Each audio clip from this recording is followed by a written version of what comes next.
there are too many disadvantages of half wave rectifier. That's why half wave rectifier is not used in power electronics or any other application of electronics. Half wave rectifier का use हम लोग नहीं करते हैं, इसलिए अब हमारे पास option क्या है, तो हम लोग फुल वेव रेक्टिफायर कंस्ट्रक्ट करते हैं। ये फुल वेव रेक्टिफायर दो प्रकार का होता है, एक हमारा होता है फुल वेव सेंटर टेप और दूसरा होता है फुल वेव ब्रिज टाइप। तो हम दोनों को अलग अलग डिस्कस करेंगे। पहला हमारा होगा full wave centre tap rectifier. अब इसको सेंटर टेप क्यों बोला गया है, सबसे पहले मैं इसका सर्किट डायग्राम मैंने बनाया है। देखो काफी सिंपल सर्किट डायग्राम है। इस सर्किट डायग्राम में जो ट्रांसफार्मर यहाँ पे यूज हुआ है, again it is what step down transformer, लेकिन इसका सेकेंडरी वाइंडिंग टेप किया हुआ है। यहाँ पे आप देखो, यहाँ हेयर टेपिंग की हुई है। अब ये सेंटर टेप ट्रांसफार्मर क्यों यूज किया गया है? सेंटर टेप ट्रांसफार्मर क्या करता है कि ये हमारे साइनोसॉइडल वेव फॉर्म को, साइनोसॉइडल वोल्टेज को, वेव फॉर्म को दो पार्ट में ब्रेक करता है एंड दोनों का एम्पलीट्यूड सेम होता है, फ्रीक्वेंसी सेम होता है, फ्रीक्वेंसी चेंजेस नहीं होता है। जो इनपुट में वही हमारा आउटपुट में फ्रीक्वेंसी होगा एंड उसका फेज क्या होता है, अपोजिट होता है। फेज क्या होता है, अपोजिट। अब ये सब क्या है, हम इसको आगे आपको वर्किंग में एक्सप्लेन करेंगे। अभी तो फिलहाल आप इसके इंट्रोडक्शन को देखिए। इसमें क्या क्या लगा हुआ है, एक ट्रांसफार्मर दिया हुआ है जो कि सेंटर टेप ट्रांसफार्मर है। यहाँ पे सेकेंडरी में मैंने सेंटर टेप किया। अब इसमें डायोड दो लगा हुआ है, एक डायोड D1, डायोड D2। ये दोनों डायोड कंडक्ट करेगा। एक डायोड पॉजिटिव साइकिल के लिए कंडक्ट करेगा, दूसरा डायोड निगेटिव साइकिल के लिए कंडक्ट करेगा। आपने हाफ वेव रेक्टिफायर में देखा था कि एक ही साइकिल के लिए कंडक्शन होता था, दूसरे साइकिल में डायोड रिवर्स बायस हो जाता था। लेकिन यहाँ पे अब दोनों केस में कंडक्शन होगा। कैसे होगा ये आगे हम लोग डिस्कस करेंगे। अब देखिए, ये सेंटर टेपिंग के बीच में मैंने यहाँ पे एक रसिस्टर लगाया, लोड रसिस्टर, और यहीं पे हम आउटपुट वोल्टेज को क्या करेंगे, निकालेंगे। तो इसके कुछ बेसिक्स को हम लोग देख लेते हैं। Then after we will have working और operation of full wave centre tap rectifier, और उसके बाद फिर हम लोग वेव फॉर्म भी खींचेंगे, इसका वेव फॉर्म देखेंगे। तो पहले आप इसके इंट्रोडक्शन पार्ट को देख लीजिए। फुल वेव रेक्टिफायर क्या काम करता है? Full wave rectifier converts N AC voltage into pulsating DC voltage.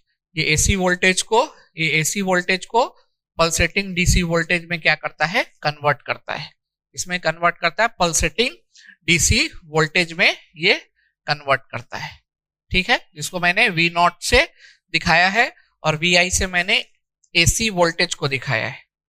ठीक है, for both cycle of the applied AC voltage, दोनों साइकिल के अप्लाइड एसी वोल्टेज के लिए ये क्या करता है, हमारा आउटपुट प्रोवाइड कराता है।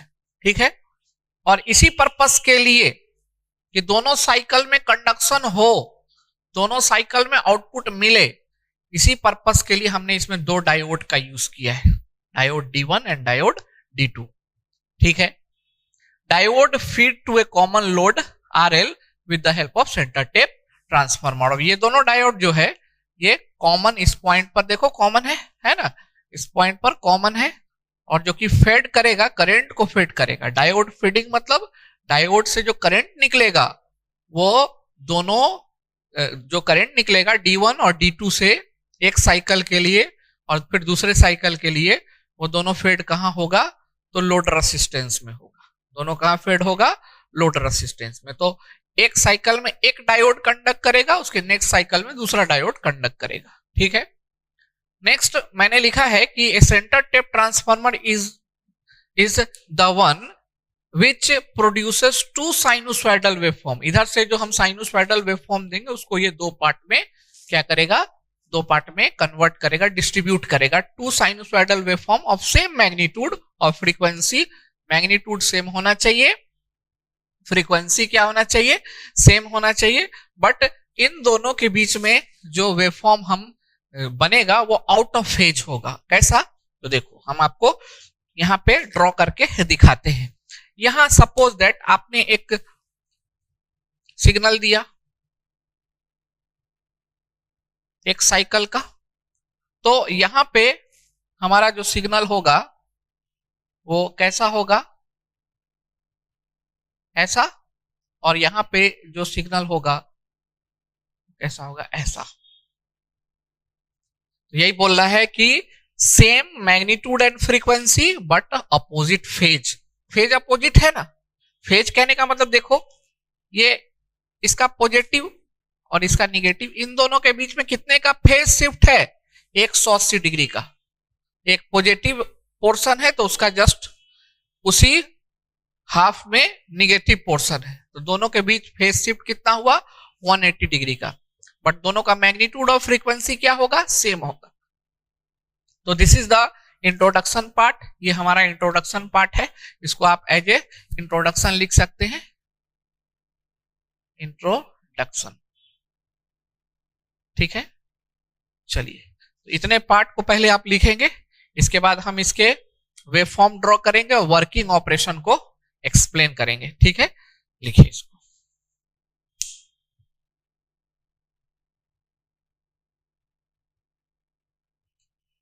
नेक्स्ट हम लोग ऑपरेशन और working of full wave centre tap rectifier देखेंगे। तो ऑपरेशन को देखने से पहले हमने वेवफॉर्म बना दिया है, वेवफॉर्म को देखते हुए ऑपरेशन को देखते हुए वेवफॉर्म को भी हम लोग साथ साथ देखेंगे। चलते हैं हम लोग इसके ऑपरेशन को एक्सप्लेन करते हैं। चलिए, तो सबसे पहले आप देखिए कि जब हम यहाँ पे इनपुट सिग्नल देंगे, यहाँ पे इनपुट सिग्नल हम देंगे, जैसा कि मैंने आपको वहां दिखाया है, इनपुट सिग्नल हमने वहां दिया है। तो इनपुट सिग्नल जैसे हम देंगे तो वो इनपुट सिग्नल कहाँ पे ट्रांसफर होगा, ट्रांसफार्मर के मदद से सेकेंडरी में ट्रांसफर होगा। कहां से ट्रांसफर होगा, कहां, तो ट्रांसफार्मर के मदद से सेकेंडरी टर्मिनल पे ट्रांसफर होगा। और सेकेंडरी टर्मिनल हमारा सेंटर टेप है, याद रखना है इस चीज को। तो ये हमारा पॉजिटिव हाफ ऑफ इनपुट की हम बात करते हैं, तो पॉजिटिव हाफ ऑफ इनपुट के लिए मैंने आपको बताया था कि यहाँ पे पॉजिटिव होगा और यहाँ पे निगेटिव होगा, अच्छे से समझना है आपको। इसको हम मिटाते हैं। अब ये टर्मिनल हमारा पॉजिटिव होगा यहाँ, और ये टर्मिनल हमारा क्या होगा, निगेटिव होगा। अब देखो ये जो ट्रांसफर होगा इधर, ध्यान से देखना है, ये जो इधर ट्रांसफर होगा, अगर हम सिग्नल को यहाँ ट्रांसफर कराएंगे तो पोलरिटी कैसे होगी, तो ये पॉजिटिव टर्मिनल है तो ये भी हमारा क्या होगा, पॉजिटिव टर्मिनल, और यहाँ क्या होगा, निगेटिव टर्मिनल। इस हाफ के लिए पोलरिटी ऊपर में पॉजिटिव हो जाएगी और नीचे में क्या होगी, निगेटिव होगी। लेकिन अगर हम इस हाफ की बात करें, इस हाफ की बात करें, इस पोर्शन की बात करें, सेंटर टेप से नीचे की बात करें, तो यहाँ पे पॉजिटिव होगा और यहाँ क्या होगा, ये टर्मिनल पे क्या होगा, निगेटिव होगा। यही बात को आपको समझना है। ठीक है, तो आपको क्या समझना है, मैंने एक बार और फिर से इसको एक बार और बताते हैं आपको। For positive half cycle of input, this is the positive half cycle of input, यहाँ पॉजिटिव होगा और यहाँ क्या होगा, निगेटिव होगा। तो ये टर्मिनल भी पॉजिटिव, ये टर्मिनल निगेटिव। अब जो यहाँ ट्रांसफर होगा, चूंकि ये सेंटर टेप है इसलिए दो हाफ में ट्रांसफर होगा, तो यहाँ पॉजिटिव है तो यहाँ पॉजिटिव मिलेगा, यहाँ निगेटिव है तो यहाँ निगेटिव मिलेगा, और अगर यहाँ निगेटिव है तो यहाँ पॉजिटिव होगा, और यहाँ पॉजिटिव है तो यहाँ निगेटिव होगा। तो आपको कंफ्यूज नहीं होना, पॉजिटिव निगेटिव पॉजिटिव निगेटिव, सीधा तुमको ये जानना है कि ये जो ट्रांसफर होगा तो ये पॉजिटिव टर्मिनल यहाँ, निगेटिव टर्मिनल यहाँ, और अगर निगेटिव है तो इसके ऊपर में पॉजिटिव होना है, और अगर यहाँ पॉजिटिव है तो नीचे क्या होना है, निगेटिव होना है। अब आप देखिए, for positive half cycle of input, ये डायोड D1 जो है, डायोड D1 का P पॉजिटिव से कनेक्टेड है, डायोड D का P, हमारा डायोड D1 का P पॉजिटिव से connected, it means what, this diode is in forward बायस। और पॉजिटिव हाफ साइकिल 0 से पाई के बीच में D1 डायोड क्या है, फॉरवर्ड बायस है। D1 डायोड फॉरवर्ड बायस है, तो ये शॉर्ट सर्किट होगा और ये करंट कंडक्शन शुरू कर देगा, और यहां से करंट का कंडक्शन शुरू हो जाएगा, यहां से करंट फ्लो होने लगेगा, यहां से करंट क्या होने लगेगा, फ्लो होने लगेगा। Current will start conducting in this direction. अब हम चेक करते हैं नीचे वाले पोर्शन का। जब पॉजिटिव हाफ साइकिल है तो नीचे वाले पोर्शन में देखो, यहां पॉजिटिव है और यहां निगेटिव है। अब देखिए डायोड D2 का P जो है वो किससे कनेक्टेड है, निगेटिव से। So for same positive half cycle, diode D1 is in forward bias, whereas diode D2 is in reverse bias. और डायोड D2 ऑफ स्टेट में होगा, रिवर्स बायस है तो ओपन सर्किटेड, ऑफ स्टेट में no current will flow here, no current will flow here. It means that positive half cycle के लिए चूंकि diode D1 conduct कर रहा है तो यहाँ आउटपुट हमको मिलेगा, करंट I1 के कारण यहाँ पे वोल्टेज ड्रॉप मिलेगा, और वो वोल्टेज ड्रॉप हमारा कैसा मिलेगा, ऐसा मिलेगा। तो पॉजिटिव हाफ साइकिल के लिए हमने जस्ट जिस तरह से इनपुट है उसी तरह से आउटपुट दिखा दिया, ठीक है। This is all about your positive half cycle. तो क्या कंक्लूजन है, for positive half cycle diode D1 is on whereas diode D2 is off because diode D1 is in forward bias condition and diode D2 is in reverse bias condition. So conduction will take place from diode D1 and you will get the output voltage due to the current flowing through diode D1. D1 से जो current flow हो रहा है उसके कारण से तुमको output मिलेगा, ठीक है, और आउटपुट की पोलरिटी हमारी ऊपर में हो जाएगी, ठीक है ना। चलिए, तो ये पहला एक्सप्लेनेशन है। इट मींस दैट अगर हम इस चीज को आपको समझाने के लिए दिखाना चाहें तो ये हमारा डायोड D1 क्या हो गया, फॉरवर्ड बायस हो गया, ठीक है, और यहां तो हमारा क्या है, यहां हमारा सेंटर टेप, और ये डायोड हमारा ऑफ स्टेट में है। सेंटर टेप अगर हम बनाए तो यहां पे this is first case, it is in what, ये हमारा क्या हो गया ऑन, और यहां डायोड क्या हो गया off, but current will flow like this, ये पोलरिटी यहां पॉजिटिव और यहां negative, current I1 will flow here, ठीक है। तो this is what case 1, first case के लिए हमने एक्सप्लेनेशन दिया। ये कब है, ये हमारा क्या है, फॉर कहां से कहां तक, तो 0 ओमेगा टी पाई के लिए, इस पोर्शन के लिए हमने सर्किट का एक्सप्लेनेशन किया। यहाँ पे लोड रेसिस्टेंस RL है और यहाँ वोल्टेज ड्रॉप होगा, V0 मिलेगा, है ना। इसके अक्रॉस क्या ड्रॉप होगा, वोल्टेज का ड्रॉप होगा, वोल्टेज का drop you will get V0 across this load resistance RL, ये लोड रेसिस्टेंस RL के क्रॉस, ठीक है। चलिए, अब हम केस 2 एक्सप्लेन करते हैं। केस 2 एक्सप्लेन करते हैं, ये पोलरिटी अब चेंज हो जाएगा, पोलरिटी अब क्या हो जाएगा, चेंज हो जाएगा। चलिए, पोलरिटी को हम लोग चेंज कर लेते हैं। For negative half cycle, this is the negative half cycle, this is your negative half cycle, pi से 2 पाई के बीच में। तो पाई से 2 पाई के बीच में यहाँ पे निगेटिव होगा और यहाँ पॉजिटिव होगा। चलिए एक्सप्लेन करते हैं, यहाँ निगेटिव होगा, यहाँ निगेटिव होगा और यहाँ पॉजिटिव होगा। तो सब्सिक्वेंटली यहाँ पर क्या होगा, निगेटिव होगा और यहाँ क्या होगा, पॉजिटिव होगा, ठीक है। तो ये जो पोर्शन हम देखें तो इधर ट्रांसफर क्या होगा, यहाँ निगेटिव, और यहाँ पे क्या ट्रांसफर होगा, यहाँ पॉजिटिव। अब जाहिर सी बात है कि अगर ऊपर में निगेटिव है तो यहाँ पे पॉजिटिव होगा, और नीचे में अगर पॉजिटिव है तो यहाँ क्या होगा, निगेटिव होगा। Now see, diode D1 is in reverse bias, क्योंकि डायोड का P निगेटिव से कनेक्ट है, तो डायोड D1 रिवर्स बायस में होगा तो ऑफ स्टेट में, whereas diode D2 is in forward bias. See here, ये फॉरवर्ड बायस कंडीशन, तो ये क्या हो जाएगा, हमारा शॉर्ट हो जाएगा, and current will start flowing in this direction I2, current will flow in this direction I2। It means that for negative half cycle, pi to 2 pi, diode D1 is off state, whereas diode D2 is in on state.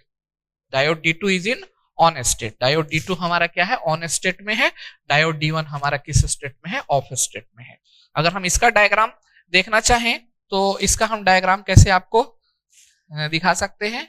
ये हमारा of state में हो गया, open circuited, and now here हमारा transformer का secondary winding, primary हम नहीं बना रहे हैं, ओनली सेकेंडरी वाइंडिंग दिखा रहे हैं। ये load resistance, and this is here, यहाँ पे ये हमारा इस तरह से बनेगा। This is nothing but what, V0 output हमको अगेन मिला, ठीक है ना। तो ये हमारा क्या हो गया, ऑन है यहाँ डायोड, और यहाँ क्या है, of. This is centre tap, ठीक है, तो करंट हमारा इसमें फ्लो होगा like this I2, and due to which again polarity will be like this. Polarity हमेशा कैसे डिसाइड होता है, मैंने बताया कि करंट जहां से एंटर करेगा रेसिस्टेंस में वो हायर पोटेंशियल और जहां लीव करेगा वो लोअर पोटेंशियल, तो again polarity will but same. इसमें भी पोलरिटी यहाँ पर पॉजिटिव था क्योंकि करंट ऐसे एंटर कर रहा था, यहाँ निगेटिव था, करंट लीव करेगा इस टर्मिनल से, यहाँ भी करंट I2 इधर से एंटर करेगा इस टर्मिनल से, लीव इधर से करेगा, तो यहाँ पॉजिटिव हो जाएगा और यहाँ क्या हो जाएगा, निगेटिव हो जाएगा। This is the load resistance, ठीक है। तो इस कारण से भी आउटपुट यहाँ V0 ड्रॉप होगा, वो हमारा कैसा ड्रॉप होगा, पॉजिटिव में ही ड्रॉप होगा। कैसा ड्रॉप होगा, पॉजिटिव में ही, निगेटिव के कारण ये हमारा किस में ड्रॉप हुआ, पॉजिटिव में। आप बोलेंगे सर ऐसा क्यों, पॉजिटिव में ही ड्रॉप क्यों हुआ, क्योंकि देखो ये साइन दोनों केस में एक ही है, इसलिए जैसा ये ड्रॉप हुआ है वैसा ही ये ड्रॉप हुआ। तो this is for pi to 2 pi, ये किस कंडीशन के लिए है, फॉर किस कंडीशन के लिए, for here pi omega t से 2 पाई के बीच में। तो आप देख रहे हैं, आप क्या देख रहे हैं कि जो डिमेरिट था हाफ वेव रेक्टिफायर में वो यहां से हट गया, आपको हर साइकिल के लिए पॉजिटिव में ही क्या मिल रहा है, आपको आउटपुट वोल्टेज मिल रहा है, ठीक है।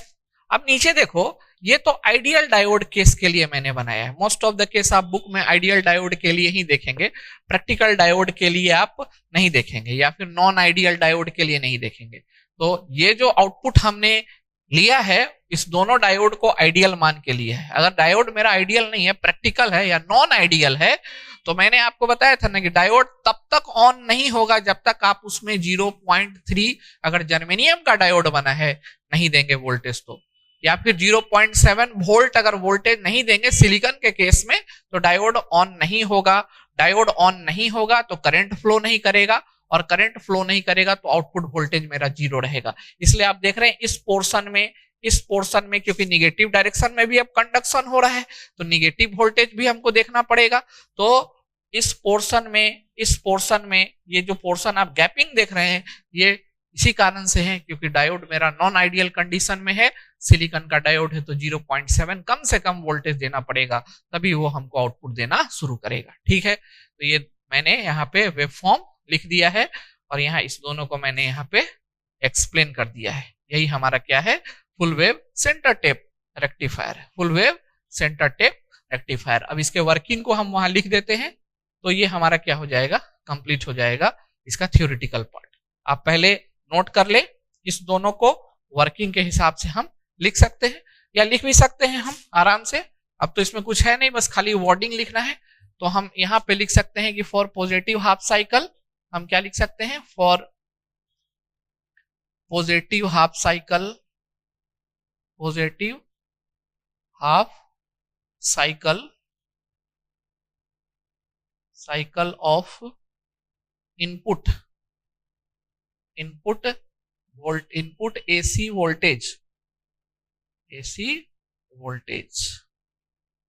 that is 0 less than equal to omega t less than equal to pi, है ना, ठीक है। Diode D1 is in forward bias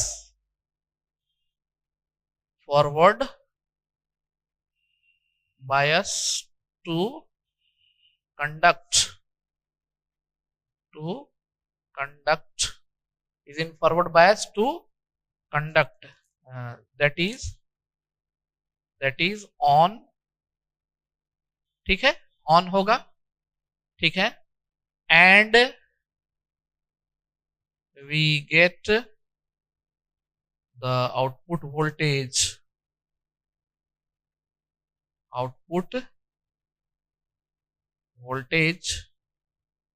at load RL, हमको आउटपुट वोल्टेज RL लोड पे मिलेगा, ठीक है। चलिए next, for negative half cycle,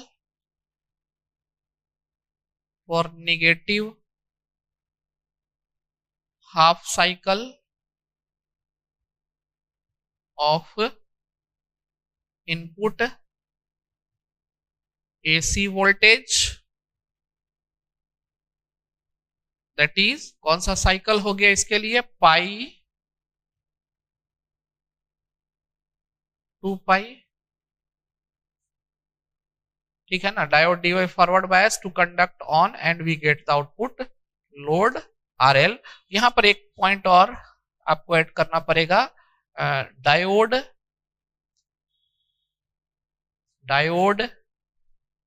what D2 is of, है ना, diode D2 is of. Diode D2 हमारा क्या है, ऑफ स्टेट में है। For negative half cycle of AC input that is pi omega T से 2 पाई, है ना, diode D1 is in reverse bias,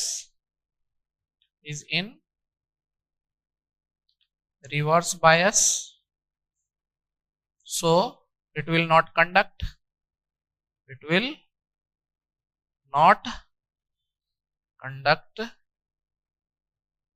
ठीक है। whereas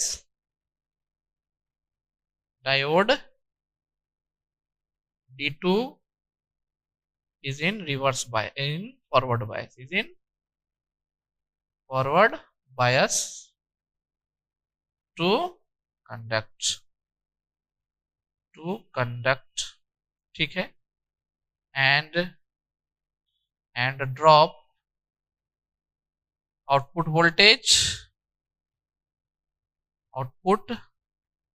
voltage of same polarity,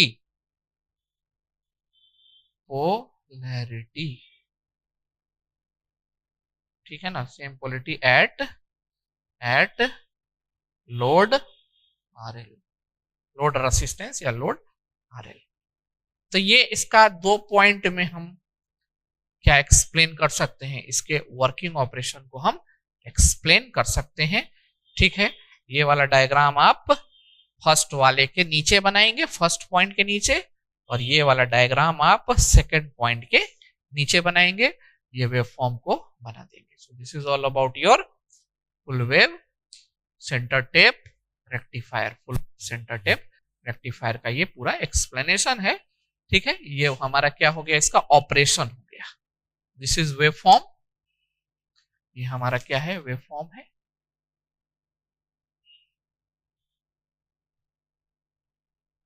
form and this is operation,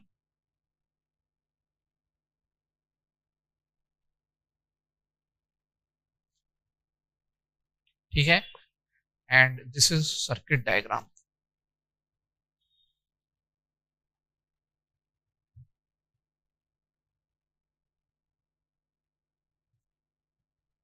ठीक है। तो ये जो डिमेरिट था, जो निगेटिव हाफ साइकिल में हो रहा था, वो हमारा यहाँ पे हट गया।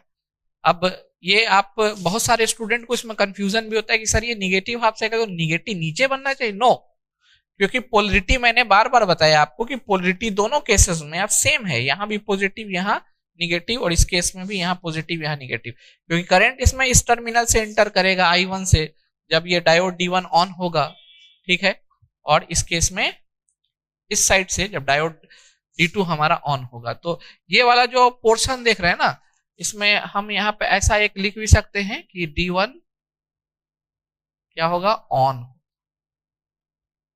और इस पोर्शन में कौन ऑन होगा, D2 क्या होगा, ऑन होगा। अगेन D1 यहाँ D2, तो एक साइकिल में D1 ऑन हो रहा है, दूसरे साइकिल में D2 ऑन हो रहा है, ठीक है। जहां D1 ऑन हो रहा है वहां D2 ऑफ होगा, और जहां D2 ऑन हो रहा है वहां पे D1 ऑन होगा, ठीक है। तो ये ऑल अबाउट हमारा क्या हो गया, full wave centre tap rectifier का हमारा टोटल स्टोरी हो गया।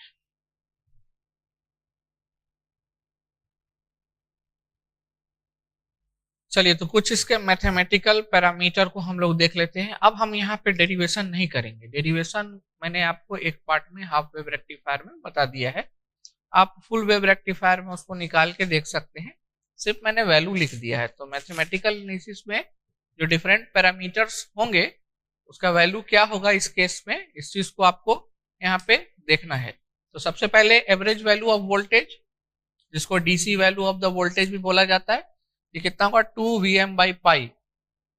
2/पाई को अगर आप कैलकुलेटर से निकालें तो 0.637 होता है, ठीक है। और अगर हम एवरेज वैल्यू ऑफ करंट की बात करें तो उसी तरीके से निकलेगा। हम यहाँ पे एक इम्पोर्टेंट बात ये देख रहे हैं क्या कि फुल वेव रेक्टिफायर का जो एवरेज वैल्यू होता है वो ट्वाइस होता है हाफ वेव रेक्टिफायर के मुकाबले। अब देखिए हाफ वेव में क्या था, Vm/पाई वोल्टेज के केस में, Im/पाई करंट के केस में, और यहाँ 2 Vm/पाई है तो दुगना हो गया ना। चलो अगर आरएमएस वैल्यू ऑफ वोल्टेज और करंट की बात करें तो Vm/√2 और करंट की बात करें तो Im/√2 होगा। पिक फैक्टर कैसे निकाला जाता है, यू नो, पिक वैल्यू और maximum value divided by RMS value. तो आरएमएस वैल्यू आप वोल्टेज करंट दोनों में से कुछ भी लें तो ऊपर पिक वैल्यू भी वोल्टेज या करंट का लेना पड़ेगा। तो जब आप निकालेंगे तो आएगा √2, और √2 जब आप निकालेंगे तो ये आ जाएगा 1.41। √2 का वैल्यू 1.41 आता है। फॉर्म फैक्टर इसका क्या होता है, you know form factor definition, RMS value और एवरेज वैल्यू आपको पता है, पुट करके निकालेंगे 1.11 आएगा। इफिशियंसी इसकी 81.2% होती है, काफी ज्यादा है हाफ वेव के मुकाबले। ट्रांसफार्मर यूटिलाइजेशन फैक्टर इसका 0.692 होता है, बेटर है हमारा, ठीक है ना, लो नहीं है ना, उससे बेटर है हाफ वेव के मुकाबले। पिक इनवर्स वोल्टेज इसका ट्वाइस ऑफ द मैक्सिमम होता है, twice of the maximum voltage Vm होता है। तो ये 8 पैरामीटर्स जो होंगे उसको आपको ध्यान रखना है। आप इसका एवरेज वैल्यू निकाल सकते हो, you can find the average value of what output, है ना। तो अगर ये सिंगल था तो हमारा उस समय ये ऑफ था हाफ वेव के केस में, इसलिए इसके लिए निकला था। अब इन दोनों के लिए निकालेंगे तो 2 के लिए निकालेंगे तो 2 आएगा। आप एक बार निकाल करके देखना, ठीक है। ये दो चीजें हम निकालने के लिए आपको बोले हैं, ट्राई कीजिएगा, नहीं होगा तो फिर इसको आगे लाइव क्लासेस में देखा जाएगा, ठीक है। लाइव क्लास में इसको हम बताएंगे। अब अगर हम किसी full wave centre tap rectifier के एडवांटेज की बात करें तो बहुत सारे एडवांटेज तो आप यहीं से देख रहे हैं, as compare to what half wave rectifier. Full wave rectifier में बहुत सारा एडवांटेज होता है, ठीक है। क्या क्या एडवांटेज है आप देखिए, बहुत सारे एडवांटेज है। इसका जो इफिशियंसी है ये ज्यादा है। ट्रांसफार्मर यूटिलाइजेशन फैक्टर क्या है, ये भी हमारा क्या है, ज्यादा है, ठीक है। तो बहुत सारे आपको एडवांटेज मिल जाएंगे। इसका रिपल फैक्टर जो होता है कम होता है, वो होता है 0.482। रिपल फैक्टर एक छूट गया, उसको भी आप लिख सकते हैं 0.482 रिपल फैक्टर। Ripple factor 0.482। तो आप देख रहे हैं इन टर्म ऑफ रिपल कम है as compare to full wave rectifier, half wave rectifier. Half wave rectifier के केस में रिपल फैक्टर 1.21 था, इस केस में घट गया, 1 से कम हो गया। मैंने बताया रिपल फैक्टर मींस व्हाट, कितना डीसी का रिपल फैक्टर का मतलब क्या होता है कि हमारा जो आउटपुट डीसी करंट मिला है, डीसी जो मिला है हमको, उस डीसी में एसी का कितना कंपोनेंट है। तो जितना कम से कम होगा तो ज्यादा हमारे लिए बेनिफिट होगा। तो 1 से कम अगर रिपल फैक्टर है it is good for the rectifier. तो यहाँ आप देख रहे हैं 1 से कम हो गया 0.482, जबकि हाफ वेव रेक्टिफायर में 1.21 था। तो रिपल फैक्टर कम हो गया, इफिशियंसी बढ़ गई इसकी, ये एडवांटेज है। ट्रांसफार्मर यूटिलाइजेशन फैक्टर भी है, ये भी बढ़ गया, ये भी एडवांटेज है, ठीक है। और हमारा इसमें दोनों हाफ में आउटपुट मिल रहा है, this is also the advantage. अब डिसएडवांटेज की बात करें तो एक ही डिसएडवांटेज, सेंटर टेप हुआ है। सेंटर टेपिंग करना बहुत मुश्किल होता है, this is one of the disadvantage. Centre tapping करना हमारे लिए मुश्किल होता है, किसी ट्रांसफार्मर का सेंटर टेपिंग करना बहुत मुश्किल होता है और हमको एग्जैक्ट सेंटर टेपिंग करनी पड़ती है, एग्जैक्ट सेंटर टेपिंग करनी पड़ती है। This is one of the disadvantage of full wave centre tape and rectifier. यही कारण है इस सेंटर टेप के झंझट को हटाने के लिए हम लोग bridge type full wave rectifier का यूज करते हैं। And bridge type full wave rectifier is very much important for exam point of view, क्योंकि हम लोग नेक्स्ट इसके बाद देखेंगे। एडवांटेज डिसएडवांटेज आप लिख लेंगे, एडवांटेज डिसएडवांटेज लिख लेंगे, और ये दो वैल्यू का कैलकुलेशन आप करेंगे खुद से। आप इसमें से कौन कौन वैल्यू निकाल सकते हैं, इसका कैलकुलेशन आप करने की कोशिश करेंगे, इसका कैलकुलेशन आप करने की कोशिश करेंगे। बाकी सब तो निकलता जाएगा, और एक और ये रिपल फैक्टर भी आप निकाल लेंगे, इसका भी फॉर्मूला मैंने बताया है एंड प्रोसीजर बताया है कि किस तरह से आप इसको निकाल सकते हैं। ठीक है, तो this is all about your full wave centre tap rectifier. Now we will go through bridge type rectifier. Bridge type rectifier को हम लोग देखेंगे। ठीक है, इसको नोट कर लीजिएगा।